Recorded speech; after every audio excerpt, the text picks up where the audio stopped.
Let's have, we have Cyril Abaku with us, head research unit at TVC Continental. Good morning, TV Cyril. Continental. My pleasure. Yeah, Cyril, it's good to see you. I know you've been following these developments now. The results are coming in, and yes. Uhuru Kenyatta leading by about 54% so far, and Raila Odinga following by 44%. This is a much improvement from the previous election.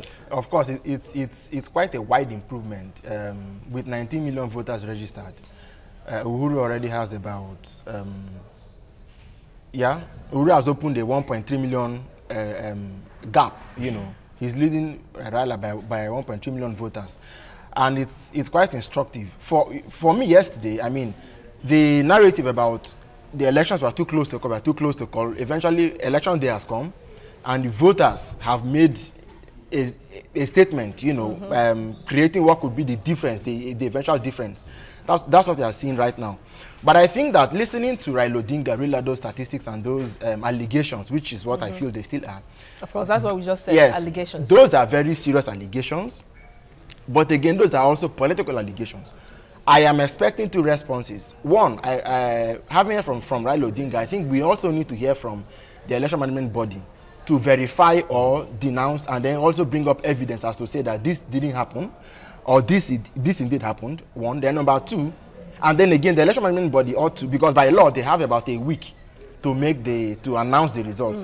If the concerns raised by Mr. Odinga are substantial, are serious enough for them to, because of course, before now, I think this morning, earlier today, he had gone to their office, to their quarters, to actually say that the transmission of the results should be halted, which the IABC, I think, has perhaps dismissed. So, but we need to hear from them.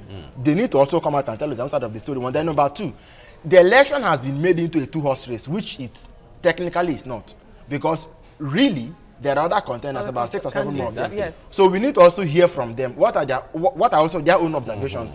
John Kerry is there. There are about 6,000 internal observers. So we also need to hear from the observers as well. Let's have a clear picture of what has actually played out. All right, now Odinga, what he is saying. Yes. Even before the election, Odinga made statements like this, that there were plans to rig. You were here yesterday when we played some of his statements, saying that at about 12 noon that we're going to switch off the database of the. So now, like yourself, of course, there is need for verification.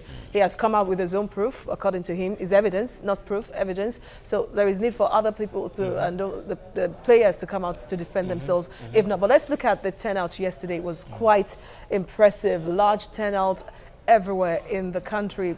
But then when you talk about voting pattern, ethnicity is very, very key in Kenya election. It was serious. Again, when we say voter turnout was high, it wasn't just about people coming out. You know, the weather was extremely chilling, but people braved the weather and came out. Former President Daniel Arap Moi came out. You know, it was cold weather. I saw him with a show. He voted and left. And like we also saw, there was a woman who was delivered of a baby. To bed, yeah. At the polling unit. Put to floor. And then she called the baby ballot.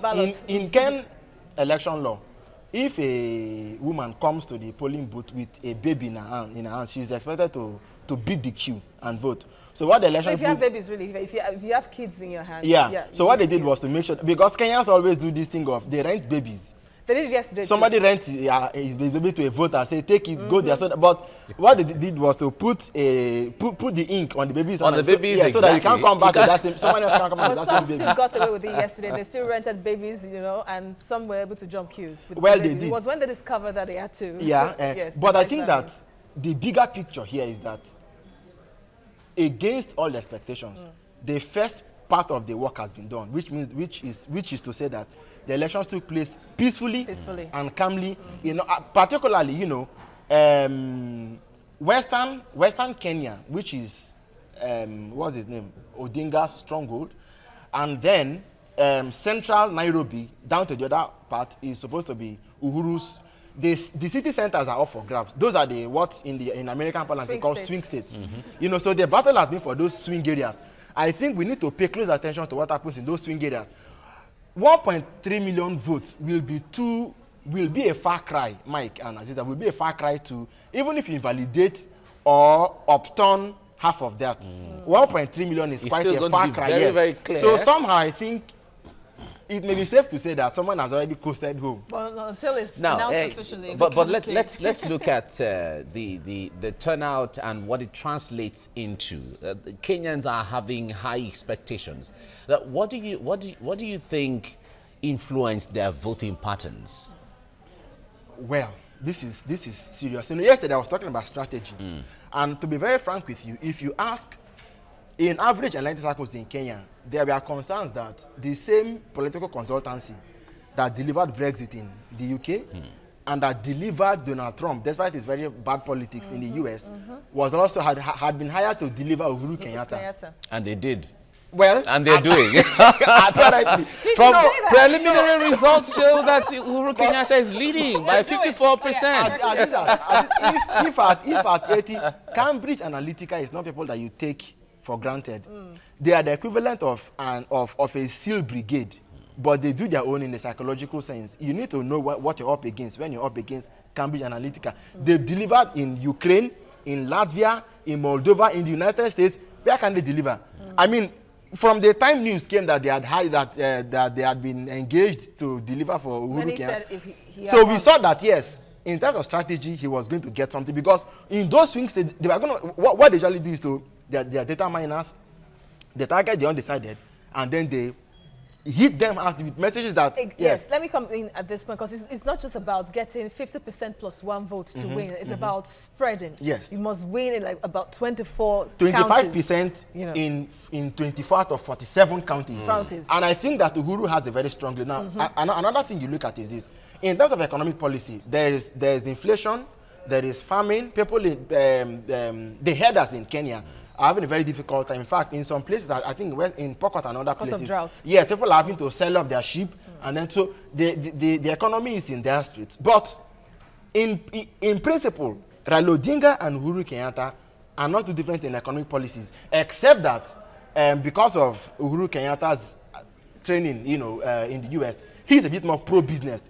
And I've also observed that by the sheer preponderance, Western media has tilted a bit towards Kenyatta. I cannot fully explain why that is, but if you look at the sheer reportage coming from major Western news outlets, they've mostly reported the story in sympathy. You can always despite the corruption scandals, but then you know that what they say, that the devil is better than the all right, that's far away. Cyril, we have to leave it here now. Thank you very much for coming on the program. Thank you. My pleasure. Right.